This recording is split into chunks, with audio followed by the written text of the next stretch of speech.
Guys, good afternoon. We have another trouble here.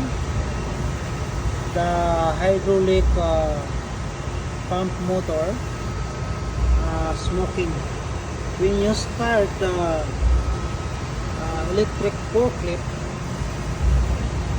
automatically the smoke come out from the motor.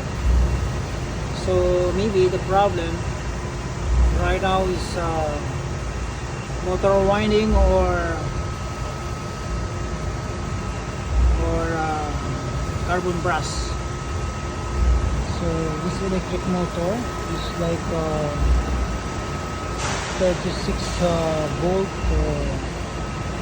electric motor. This is forklift number 9.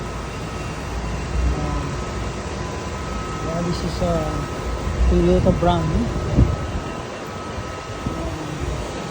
This is only 12 years, but now I'm getting big trouble right now.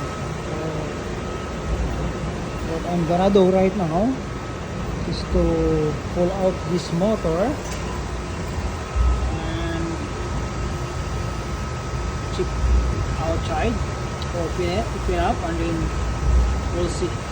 Maybe I can fix, or we need to rewind, or we need to buy new one.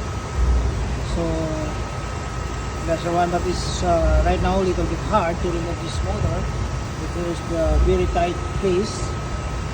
It's too tight, no space to, yeah. Well, that's the way. When you turn on the key switch, that's the way start smoking. So I'm gonna turn off right now to stop this is the key switch here. So now be stopped soon the smoke.